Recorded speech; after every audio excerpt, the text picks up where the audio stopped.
Hello, good morning, students. Welcome back again to my class business studies. Student, we were learning about the chapter 3, that is a private, public, and a global enterprises. So, in previous class, we learned about the global enterprises. So, what do you mean by global enterprises and what are the features of a global enterprises? So, in this class, let me know the last topic of your chapter 3, that is a joint venture. So, in this chapter, this is a last topic. So, what do you mean by joint venture? Advantages of joint venture and the disadvantages of joint venture, let me learn. So what do you mean by joint venture? So in previous class, while I was explaining the futures of a global enterprises, I have said that the foreign collaboration, it's a no. So foreign collaboration means joining together with a foreign company and starting a new business is known as a foreign collaboration. In the same way, here the joint venture is also the same. So joint venture means when two business agrees to join together for a common purpose and for mutual benefits is called it as a joint venture. So what do you mean by joint venture means? Joint venture is when two business, it is a agreement between a two business to join together, come together and to join together and to form a separate business for what? For a common purpose and for a mutual benefits. Here joint venture is nothing but when two business agrees to come together for a common purpose and for a mutual benefit. For their mutual benefit with their common interest, two persons or two organizations when come together and start a new business, such business or such organizations are known as a joint venture. Okay, so and here the joint venture we are going to start by doing an agreement based to avoid a conflict. How the joint venture we're going to start means by doing an agreement. So as we learn in a partnership, we have doing a partnership date. So partnership ಅಲ್ಲಿ ನಾವು partnership deed ನ ಮಾಡ್ತಾ ಇದ್ರಿ ಯಾಕಂದ್ರೆ to avoid the conflicts. Why means the partnership deed is an agreement between the partners to share the profit and losses. So partners ಮಧ್ಯದಲ್ಲಿ ಏನ್ profit ಏನ್ losses ಇರುತ್ತೆ ಅಂಡ್ ಏನ್ ರೂಲ್ಸ್ ಅಂಡ್ ರೆಗ್ಯುಲೇಷನ್ಸ್ ಇರುತ್ತೆ ಅದೆಲ್ಲ ಮಾಡೋಕೆ ಒಂದು ಅಗ್ರಿಮೆಂಟ್ ಮಾಡೋದೇ ನಾವೇನಂತ ಕರಿತಾ ಇದ್ವಿ, ಪಾರ್ಟ್ನರ್ಶಿಪ್ ಫಾರ್ಮ್ ಅಂತ ಕರಿತಾ ಇದ್ವಿ. ಸೊ ಅದೇ ರೀತಿಯಲ್ಲಿ ಜಾಯಿಂಟ್ ವೆಂಚರ್ ಅಲ್ಲಿ ಟೂ ಕಂಪ್ನೀಸ್ ಮರ್ಜ್ ಆದಾಗ, ಟೂ ಕಂಪ್ನೀಸ್ ಕೊಲಾಬರೇಟ್ ಆದಾಗ ಅವ್ರು ಒಂದು ಅಗ್ರಿಮೆಂಟ್ ಬೇಸಿಸ್ ಮೇಲೆ ಏನಾಗ್ತಾರೆ, ಕೊಲಾಬರೇಟ್ ಆಗ್ತಾರೆ. Why they are going to collaborate on the agreement basis means to avoid a conflicts. Yes ಅನ್ನೋ. So suppose take an example, A and B ಅಂತ two companies ಇರುತ್ತೆ. So A company foreign company ಇರುತ್ತೆ, B company Indian company ಇರುತ್ತೆ. So foreign company ಬಂದ್ಬಿಟ್ಟು Indian company ಹತ್ರ ಯಾವಾಗ collaborate ಆಗಿ joint venture form ಮಾಡುತ್ತೆ, ಸೊ ಮೇ ಬಿ ಇಂಡಿಯನ್ ಕಂಪ್ನಿಗೆ ಅದು ಇಷ್ಟ ಇರಲ್ಲ. ಸೊ 2 to 3 years ಏನು ರನ್ಔಟ್ ಮಾಡ್ತಾರೆ, ಅದಾದ್ಮೇಲೆ ಇಷ್ಟ ಇರಲ್ಲ, ಕಾನ್ಫ್ಲಿಕ್ಟ್ ಆಗೋಕ್ಕೆ ಸ್ಟಾರ್ಟ್ ಆಗುತ್ತೆ. ಸೊ 2 to 3 years ಆದ್ಮೇಲೆ ಆ ಜಾಯಿಂಟ್ ವೆಂಚರ್ ನ ಬ್ರೇಕ್ ಮಾಡ್ಬೇಕಾದ್ರೆ ತುಂಬಾ ಕಷ್ಟ ಆಗುತ್ತೆ. ಅದಕ್ಕೆ ಜಾಯಿಂಟ್ ವೆಂಚರ್ ಫಾರ್ಮ್ ಮಾಡೋಕ್ಕಿಂತ ಮುಂಚೆನೆ ಏನ್ ಮಾಡ್ತಾರೆ, ಅಗ್ರಿಮೆಂಟ್ ಮಾಡ್ಕೊಂಡಿರ್ತಾರೆ. ಸೊ ಇಷ್ಟು ಇಯರ್ಸ್ ವರ್ಗು ನೀವು ನಮ್ ಜೊತೆ ಜಾಯಿಂಟ್ ವೆಂಚರ್ ಆಗಿ ಕೊಲಾಬರೇಟ್ ಆಗಿರ್ಬೇಕು ಅಂತ. Okay, so joint venture is agreement based to avoid the conflicts. Here the joint venture may be a private, public or global. So ನಾವು ಜಾಯಿಂಟ್ ವೆಂಚರ್ ಯಾರ ಜೊತೆ ಮಾಡ್ಕೋಬಹುದು. So here I said, so joint venture is nothing but when two business agree to join together. So two business, ಎರಡು business ಬಂದಾಗ, collaborate ಆದಾಗ ಬಂದಾಗ ಅದನ್ನ ನಾವೇನಂತ ಕರಿತೀವಿ, ಜಾಯಿಂಟ್ ವೆಂಚರ್ ಅಂತ ಕರಿತೀವಿ. So as I said, so joint venture is nothing but it is a business between a two. So it is a business between a two person. So the business can maybe a private, government owned and a foreign company. So now joint venture ಯಾವ್ರ ಜೊತೆ ಮಾಡ್ಬೋದು, may be one private company and ಇನ್ನೊಂದು public company ಜೊತೆ ಏನ್ ಮಾಡ್ಬೋದು, joint venture ಮಾಡ್ಬೋದು. ಅದೇ ರೀತಿಯಲ್ಲಿ ಒಂದು ಪಬ್ಲಿಕ್ ಕಂಪನಿ ಫಾರಿನ್ ಕಂಪನಿ ಜೊತೆನೂ ಕೂಡ ಏನ್ ಮಾಡ್ಬೋದು, ಜಾಯಿಂಟ್ ವೆಂಚರ್ ಮಾಡ್ಬೋದು. Or we can say private or foreign. So ನಾವು ಪ್ರೈವೇಟ್ ಜೊತೆನೆ ಜಾಯಿಂಟ್ ವೆಂಚರ್ ಮಾಡ್ಕೋಬೇಕು, ಗವರ್ನಮೆಂಟ್ ಕಂಪ್ನಿ ಜೊತೆನೆ ಜಾಯಿಂಟ್ ವೆಂಚರ್ ಮಾಡ್ಕೋಬೇಕಂತ ಏನು ರೂಲ್ ಇಲ್ಲ. So the joint venture may be done, it may be done based on a private public, government public and government foreign. So ಈ 3 basis ಮೇಲೆ, 3 companies ಮೇಲೆ ಕೂಡ ನಾವೇನ್ ಮಾಡಬಹುದು, ಜಾಯಿಂಟ್ ವೆಂಚರ್ ನ ಮಾಡಬಹುದು. Okay, so then what are the examples of a joint venture? So ಹಾಗಾದ್ರೆ joint ventures examples ಏನು? So the best example of joint venture is McDonald's and Pizza Hut. McDonald's plus Pizza Hut is equal to joint venture. Yes or no? So here meaning itself it is indicating coming forward for a common purpose and for a mutual benefit. So mutual benefit ಗೋಸ್ಕರ ಬರುವಂತಹ form ಆಗುವಂತಹ business ನಾವೇನಂತ ಕರಿತೀವಿ joint venture ಅಂತ ಕರಿತೀವಿ. So here take an example. So McDonald's is very famous for manufacturing of burgers.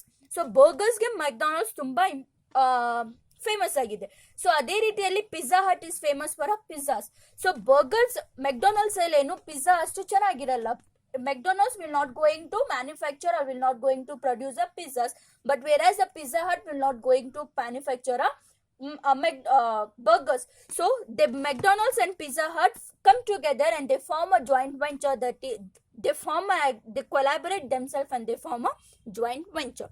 So this is one of the example of a joint venture.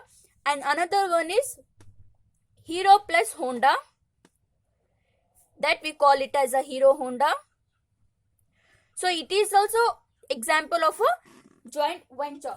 So Hero Cycles of India and Honda Motors of Japan. So Hero Cycles ಏನಿದೆ Indian company and Honda ಏನಿದೆ Japan company. So they came together and they form one new company that we call it as a Hero Honda company. Yes or no? So recent one 4 to 5 years back Hero Honda joint venture ಏನಾಯ್ತು ಅದು break ಆಯ್ತು. So ಅದಕ್ಕಿಂತ ಮುಂಚೆ ಏನಿತ್ತು ನಾವು hero Honda bike ನ purchase ಮಾಡ್ತಾ ಇದ್ದೆ. So basically hero is A cycle company, it is a motor cycle company and Honda is a bike company. when they come together and they collaborate with them, they form a new company that is a Hero Honda company. So recently that Hero Honda company is also has been breakdown. So another one example is Maruti Suzuki. I'll give you an example. Maruti plus Suzuki. So Maruti is an Indian company and Suzuki is a Japan company. So this is Maruti is a Indian company and Suzuki is a Japanese company. So they came together and they collaborate together and they form a new company that is Maruti Udyog. So Maruti Suzuki company ಏನಿದೆ bikes ಏನಿದೆ ಆ bikes ಒಂದೇ ಕಂಪನಿದಲ್ಲ, that is a joint venture bikes. So Maruti ಏನಿದೆ Indian company and Suzuki ಏನಿದೆ ಜಾಪಾನೀಸ್ company. So they came together, ಅವರು collaborate ಆಗಿ ಒಂದು joint venture ನ ಫಾರ್ಮ್ ಔಟ್ ಮಾಡಿ ಒಂದು ಕಂಪನಿನ ಫಾರ್ಮ್ ಮಾಡುದು. ಅದೇ ಆ ಕಂಪನಿ ಯಾವುದು? ಮಾರುತಿ ಸುಜುಕಿ ಕಂಪನಿ ಅಂತ ನಾವೇನಂತ ಕರಿತೀವಿ. So this are the examples of a joint venture. I hope you understand the meaning of a joint venture and examples of a joint venture. Okay, once again, so joint venture is nothing but it is a business agrees to come together with a common purpose and for a mutual benefits is known as a joint venture. And now let me know what are the advantages of a joint venture. So now joint venture ಅಲ್ಲಿ involve ಆಗೋದಕ್ಕೆ collaborate ಆಗ two companies collaborate ಆದಾಗ ಏನೇನು advantages ಆಗಿರುತ್ತೆ. First one is so business can achieve unexpected gains through a joint venture with a partners. So a business may achieve unexpected gains while we are going to enter into a joint venture. So what are the advantages of a joint venture? The first one is increased resources and capacity. So joint venture helps to increase the resources as well as the capacity of a companies.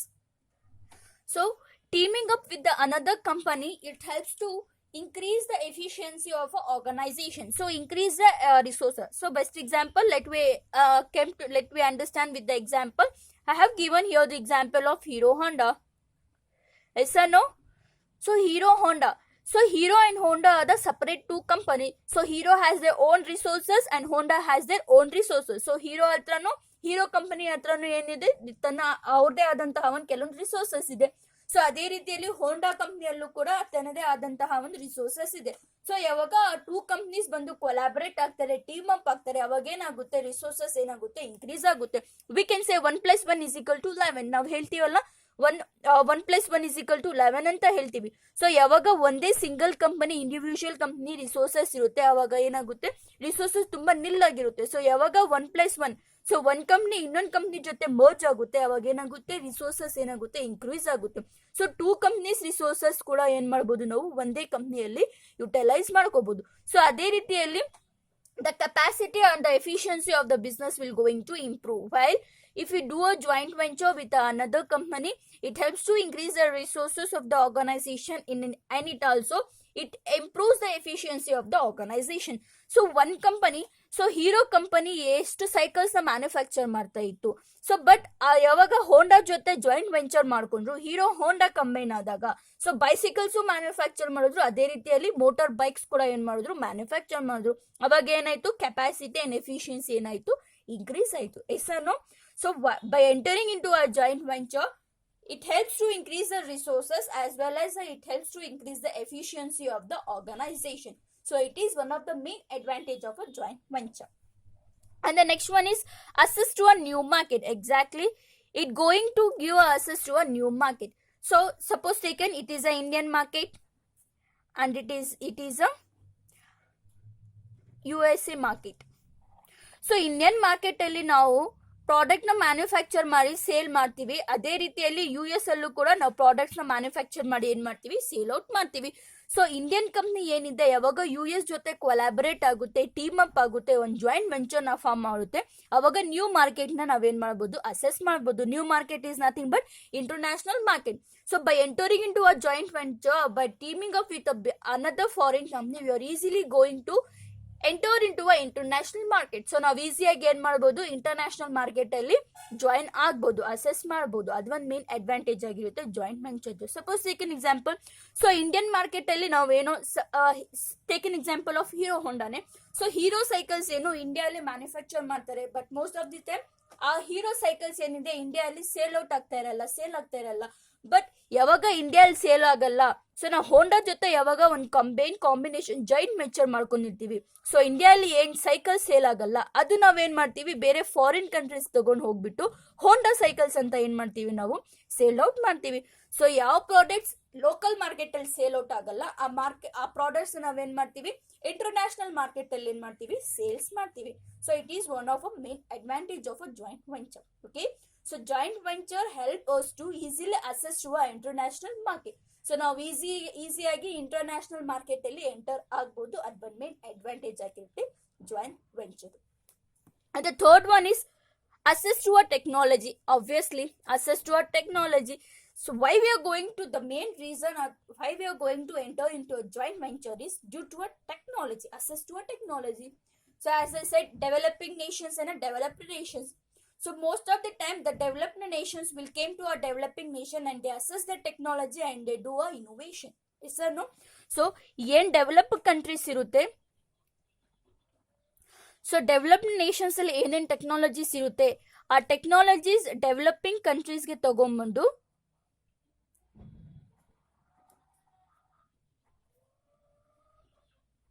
ಒಂದು ಕಂಪನಿನ ಏನ್ ಮಾಡ್ತಾರೆ, ಅವರು form out ಮಾಡ್ತಾರೆ. So access to technology, advanced techniques of a production leads to a superior quality products and it helps to save a lot of time. So instead of doing a work with our hands or with the laborers, if we use a technology, it helps to reduce the time. Suppose take an example. So ಯಾವುದೋ ಒಂದು product ಅನ್ನ manufacture ಮಾಡಬೇಕು ಅನ್ಕೊಂಡಿರ್ತೀವಿ.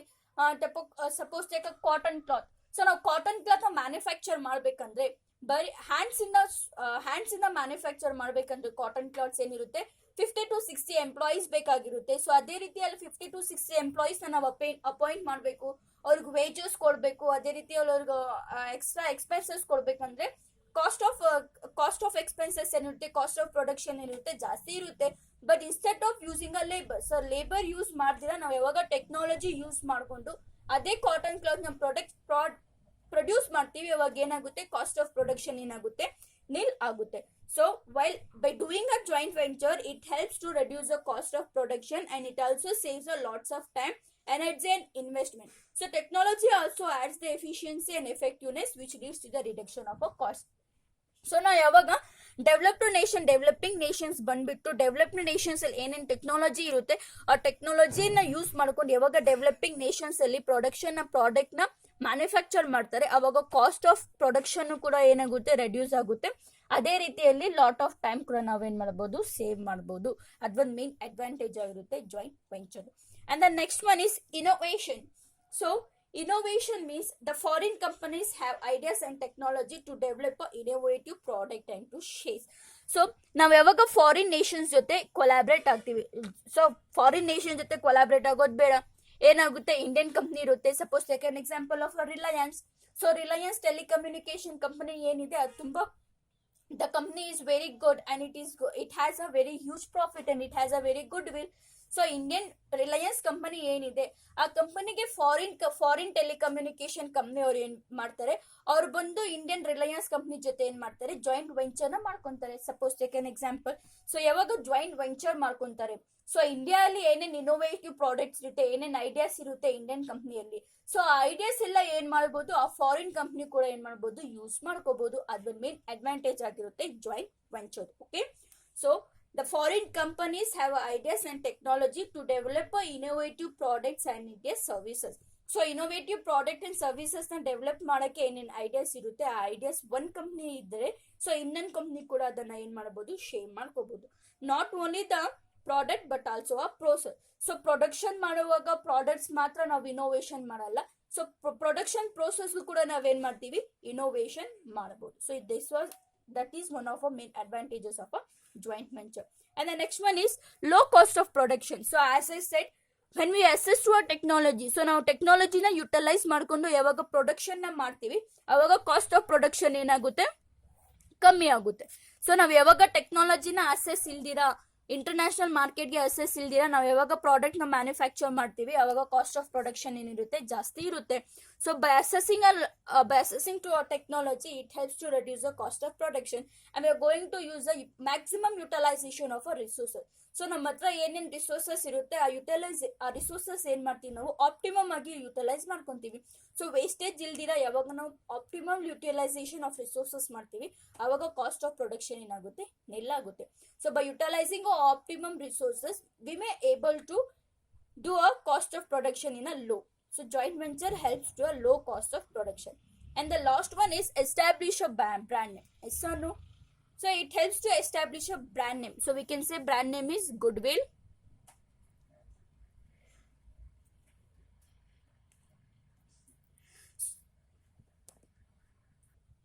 So established brand name is when two business enter into a joint venture. So one of the parties benefit from another's goodwill which already have been established into a market. Suppose take an example. So two companies na joint venture ಮಾಡ್ಕೊಂಡಿದ್ದಾರೆ. Take A and B. So A and B company ಏನು, two companies joint venture ಅಲ್ಲಿ form out ಆದಾಗ B ಕಂಪನಿಗೆ market ಅಲ್ಲಿ ಏನಿರುತ್ತೆ, ತುಂಬಾ good will ಇರುತ್ತೆ, ಅಂದ್ರೆ ತುಂಬಾ ರೆಪ್ಯುಟೇಷನ್ ಇರುತ್ತೆ.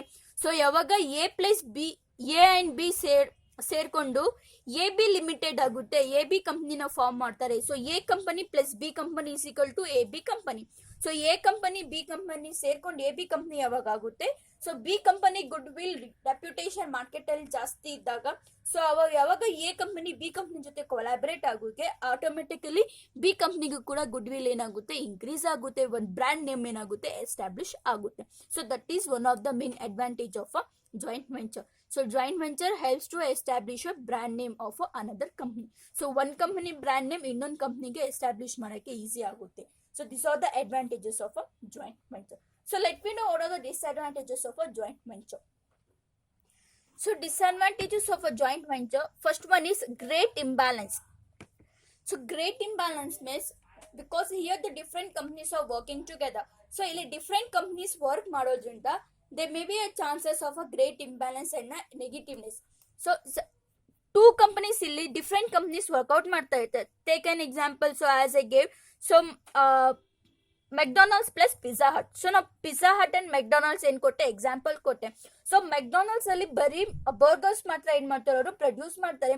ಬಟ್ ಪಿಜ್ಜಾ ಹಟ್ ಅಲ್ಲಿ ಏನ್ ಮಾಡ್ತಾರೆ, ಬರೀ ಪಿಜ್ಜಾಸ್ ಮಾತ್ರ ಏನ್ ಮಾಡ್ತಾರೆ, ಅವರು ಪ್ರೊಡ್ಯೂಸ್ ಮಾಡ್ತಾರೆ, ಮ್ಯಾನುಫ್ಯಾಕ್ಚರ್ ಮಾಡ್ತಾರೆ. ಸೊ ಯಾವಾಗ ಡಿಫ್ರೆಂಟ್ ಕಂಪ್ನಿ, ಒಂದ್ ಕಂಪ್ನಿ ಬರ್ಗರ್, ಒಂದ್ ಕಂಪ್ನಿ ಪಿಜ್ಜಾ ಹಟ್ ಮಾಡೋ ಕಂಪ್ನಿ ಕೊಲಾಬರೇಟ್ ಆದಾಗ ಏನಾಗುತ್ತೆ, ಇಂಬ್ಯಾಲೆನ್ಸ್ ಆಗುವಂತಹ ನೆಗೆಟಿವ್ನೆಸ್ ಸ್ಪ್ರೆಡ್ ಆಗುವಂತಹ ಚಾನ್ಸಸ್ ಇರುತ್ತೆ. ಯಾವ ತರ ಅಂದ್ರೆ expertise and technology. So McDonald's ಅವರೇ ಬೇರೆ ಟೆಕ್ನಾಲಜಿನ ಯೂಸ್ ಮಾಡ್ಕೊಂಡು ಬರ್ಗರ್ಸ್ ನ ಮ್ಯಾನುಫ್ಯಾಕ್ಚರ್ ಮಾಡ್ತಾ ಇರ್ತಾರೆ. ಸೊ ಪಿಜ್ಜಾ ಹಟ್ ಅವರೇ ಬೇರೆ ಟೆಕ್ನಾಲಜಿ, ಬೇರೆ ಎಕ್ಸ್ಪರ್ಟೈಸ್ ನ ಯೂಸ್ ಮಾಡ್ಕೊಟ್ಟು ಅವರು ಪಿಜ್ಜಾ ಮಾಡ್ತಾ ಇರ್ತಾರೆ. ಸೊ ಯಾವಾಗ ಟೂ ಕಂಪನೀಸ್ ಕೊಲಾಬರೇಟ್ ಆಗ್ತಾರೆ, ಸೊ ಅವರು ಅವ್ರದ್ರಲ್ಲಿ ಟೂ ಕಂಪ್ನೀಸ್ ಅಲ್ಲಿ ಇರುವಂತಹ ಟೆಕ್ನಾಲಜಿ ಎಕ್ಸ್ಪರ್ಟೈಸೇಷನ್ ಏನಾಗುತ್ತೆ ಕ್ಲಾಶಸ್ ಆಗಿ ನೆಗೆಟಿವ್ನೆಸ್ ಸ್ಪ್ರೆಡ್ ಆಗುವಂತಹ ಚಾನ್ಸಸ್ ಇರುತ್ತೆ. ಅದೊಂದು ಮೇನ್ ಡಿಸ್ಅಡ್ವಾಂಟೇಜ್ ಆಗಿರುತ್ತೆ joint venture. So the main disadvantages of joint venture is greater imbalance, because here the different companies are working together. There is a great imbalance of expertise, assets, investment, and it may also have a negative impact and effectiveness of a joint venture. So ಯಾವಾಗ clashes ಆಗುತ್ತೆ ಅವಾಗ ಆ joint venture ಮೇಲೆ negative impact ಆಗುವಂತಹ chances ಕೂಡ ಇರುತ್ತೆ. ಅದೊಂದು main disadvantage ಆಗಿರುತ್ತೆ joint venture.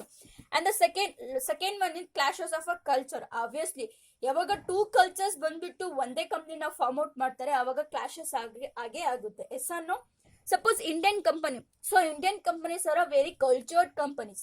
So Indian companies ಏನಿರುತ್ತೆ ತುಂಬಾ ಟ್ರೆಡಿಷನಲ್ ಆಗಿ ತುಂಬಾ ಕಲ್ಚರ್ ಆಗಿ ಏನ್ ಮಾಡ್ತಾರೆ ಅವರು ರನ್ಔಟ್ ಆಗ್ತಾ ಇರುತ್ತೆ. ಬಟ್ ನಾವು ಯಾವಾಗ ಫಾರಿನ್ ಕಂಪ್ನೀಸ್ ಜೊತೆ ಇಂಡಿಯನ್ ಕಂಪ್ನೀಸ್ ಕೊಲಾಬರೇಟ್ ಆಗುತ್ತೆ, so Indian culture and foreign culture ಏನಿರುತ್ತೆ ಡಿಫ್ರೆಂಟ್ ಇರುತ್ತೆ. ಆವಾಗ ಆ ಕಂಪನೀಸ್ ಮಧ್ಯದಲ್ಲಿ ಏನಾಗುತ್ತೆ ಕ್ಲಾಶಸ್ ಆಗುವಂತಹ ಚಾನ್ಸಸ್ ಇರುತ್ತೆ. ಸೊ ಯಾವಾಗ ಕಲ್ಚರ್ ಬೇಸಿಸ್ ಮೇಲೆ ಕ್ಲಾಶಸ್ ಆಗುತ್ತೆ ಆವಾಗ ಏನಾಗುತ್ತೆ ಆ ಜಾಯಿಂಟ್ ವೆಂಚರ್ ಬ್ರೇಕ್ ಆಗುವಂತ ಚಾನ್ಸಸ್ ಇರುತ್ತೆ. ಅದೇ ರೀತಿಯಲ್ಲಿ ನೆಗೆಟಿವ್ನೆಸ್, ಆ ಜಾಯಿಂಟ್ ವೆಂಚರ್ ಮೇಲೆ ನೆಗೆಟಿವ್ನೆಸ್ ಸ್ಪ್ರೆಡ್ ಆಗುತ್ತೆ ಚಾನ್ಸಸ್ ಇರುತ್ತೆ. So the clashes of cultures is also one of a disadvantage or a main drawback of a joint venture. And the next one is limited outside opportunity. So the disadvantage of a joint venture is limited outside opportunity. So as I said, so if we enter into a joint venture, we have a lot of opportunity like access to a international market, access to a new technology, innovation, etc. etc. So ನಾವು ಯಾವಾಗ joint venture ಅಲ್ಲಿ involve ಆಗ್ತೀವಿ ಅವಾಗ ನಮ್ಗೆ ತುಂಬಾ advantages ಇರುತ್ತೆ. ಯಾವ ರೀತಿಯಲ್ಲಿ ತುಂಬಾ ಆಪರ್ಚುನಿಟೀಸ್ ಕೂಡ ಸಿಗುತ್ತೆ. ಸೊ ನಾವು ಇಂಟರ್ನ್ಯಾಷನಲ್ ಮಾರ್ಕೆಟ್ಗೆ ಈಸಿಯಾಗಿ ಎಂಟರ್ ಆಗ್ಬೋದು. ಸೊ ಅದೇ ರೀತಿಯಲ್ಲಿ ನಾವು innovative products, innovative ideas, creative ideas ನಾವು ಯುಟಿಲೈಸ್ ಮಾಡ್ಕೋಬಹುದು. ಸೊ ಅಡ್ವಾನ್ಸ್ ಟೆಕ್ನಾಲಜಿ ಏನಿರುತ್ತೆ ಅದೆಲ್ಲ ಯುಟಿಲೈಸ್ ಮಾಡ್ಕೋಬಹುದು. ಬ್ರ್ಯಾಂಡ್ ನೇಮ್ ಕೂಡ ನಾವು ಏನ್ ಮಾಡಬಹುದು ಯುಟಿಲೈಸ್ ಮಾಡ್ಕೋಬಹುದು. ಬಟ್ ಒಂದ್ ಲಿಮಿಟೇಷನ್ ಏನಿದೆ, ಒಂದ್ ಸರ್ಟನ್ ಲಿಮಿಟೇಷನ್ ವರ್ಗು, ಸರ್ಟನ್ ಸ್ಟೇಜಸ್ ವರ್ಗು ಮಾತ್ರ ನಾವ್ ಏನ್ ಮಾಡಕ್ಕಾಗುತ್ತೆ ಅದನ್ನ ಅಡ್ವಾಂಟೇಜಸ್ ನಾವು ಯುಟಿಲೈಸ್ ಮಾಡ್ಕೊಳಕ್ಕಾಗುತ್ತೆ. Suppose take an example. So ಯಾವುದೇ ಒಂದು ಟೆಕ್ನಾಲಜಿ, ಒಂದು ಟೆಕ್ನಾಲಜಿ ಇದೆ, ಒಂದು ತುಂಬಾ ಅಡ್ವಾನ್ಸ್ ಟೆಕ್ನಾಲಜಿ ಇದೆ. ಸೊ ಆ ಅಡ್ವಾನ್ಸ್ ಟೆಕ್ನಾಲಜಿ ನಾವು ಒಂದು ಜಾಯಿಂಟ್ ವೆಂಚರ್ ನ ಯುಟಿಲೈಸ್ ಮಾಡ್ಕೋಬೇಕಂದ್ರೆ ಸರ್ಟೈನ್ ಲಿಮಿಟ್ ವರ್ಗ್ ಮಾತ್ರ ನಾವ್ ಏನ್ ಮಾಡ್ಬೋದು ಅದನ್ನ ಯುಟಿಲೈಸ್ ಮಾಡ್ಕೋಬಹುದು. That is a limited opportunity. So suppose take an example. So participate company ಏನಿರುತ್ತೆ, ಸೊ ಯಾವಾಗ ಒಂದ್ ಕಂಪನಿ ಇನ್ನೊಂದ್ ಕಂಪನಿಗೆ ನಾವು ಜಾಯಿನ್ ಮಾಡ್ತೀವಿ ಅವಾಗ ಒಂದ್ ಕಂಪನಿ ಇನ್ನೊಂದ್ ಕಂಪನಿ ಮೇಲೆ ಏನಿರುತ್ತೆ ಓವರ್ ಆಲ್ ಕಂಟ್ರೋಲ್ ಇರುತ್ತೆ. Suppose take A and B. So A and B ಯಾವಾಗ ಕೊಲಾಬರೇಟ್ ಆಗಿ A B company form out ಮಾಡ್ತಾರೆ, ಸೊ ಎ ಕಂಪನಿ ಮೇಲೆ ಎಲ್ಲ ಓವರ್ ಆಲ್ ಕಂಟ್ರೋಲ್ ಯಾರ್ದಿರುತ್ತೆ ಬಿ ಕಂಪನಿದಿರುತ್ತೆ. ಸೊ ಯಾವಾಗ A company B company control ಮಾಡ್ತಾ ಇರುತ್ತೆ ಅವಾಗ ಆಪರ್ಚುನಿಟೀಸ್ ಏನಿರುತ್ತೆ ಅವ್ರಿಗೆ ತುಂಬಾ ಲಿಮಿಟೇಷನ್ ಇರುತ್ತೆ, ಲಿಮಿಟೆಡ್ ಆಪರ್ಚುನಿಟೀಸ್ ಇರುತ್ತೆ. So joint venture has a very limited opportunities. And the last one is flexibility can be restricted. Here there is the flexibility is restricted. Here no changes. So now ಒಂದ್ಸರಿ agreement ಅಲ್ಲಿ enter ಆಗ್ಬಿಟ್ರೆ so agreement ನಾವು ಈಸಿಯಾಗಿ ಏನ್ ಮಾಡಕ್ಕೆ changes ಮಾಡಕ್ ಆಗಲ್ಲ. Suppose take an example. So Maruti plus Suzuki. So Maruti ಸುಜುಕಿನಲ್ಲಿ ಮಾರುತಿ ಅಂಡ್ ಸುಜುಕಿ ಜಾಯಿನ್ ಆಗಿ ಮಾರುತಿ ಉದ್ಯೋಗ ಯಾವಾಗ ಎಸ್ಟಾಬ್ಲಿಷ್ ಆಯ್ತು ಅವಾಗ ಫ್ಲೆಕ್ಸಿಬಿಲಿಟಿ ಏನಿರುತ್ತೆ ಈಸಿಯಾಗಿರಲ್ಲ. ಸೊ ಸಪ್ರೇಟ್ ಕಂಪನಿ ಇದೆ. ಸೊ ಆ ಕಂಪ್ನಿಯಲ್ಲಿ ಏನಾದ್ರು ಟೆಕ್ನಾಲಜೀಸ್ ಏನಾದ್ರು ಕನ್ಸ್ಯೂಮರ್ಸ್ ಏನಾದ್ರು ಪ್ರಾಬ್ಲಮ್ ಇದೆ ಅದನ್ನ ನಾವು ಈಸಿಯಾಗಿ ಏನ್ ಮಾಡ್ಬೋದು ಚೇಂಜಸ್ ಮಾಡಬಹುದು. ಸೊ ನಾವ್ ಯಾವಾಗ ಟೂ ಕಂಪ್ನೀಸ್ ಕೊಲಾಬರೇಟ್ ಆಗ್ತೀವಿ ಸೊ ಡಿಸಿಷನ್ ತಗೊಳಕ್ ಏನಾಗುತ್ತೆ ತುಂಬಾ ರಿಸ್ಟ್ರಿಕ್ಷನ್ ಇರುತ್ತೆ, ತುಂಬಾ ಕಷ್ಟ ಇರುತ್ತೆ. ದಟ್ ವಿಲ್ ಬಿ ಆ main disadvantages of a joint venture. So flexibility can be restricted. Why? Because the two companies are coming together to form a single business. It may take a lot of time to take a decision, as well as it may not have a flexibility as per a joint venture contract. Okay, so these are the disadvantages of a joint venture. So meaning of joint venture, advantages and disadvantages of a joint venture. So here we completed our chapter 3. If you have any doubts regarding this, you can contact me. Till that, watch my videos, make your own notes. I hope you are doing well. Thank you.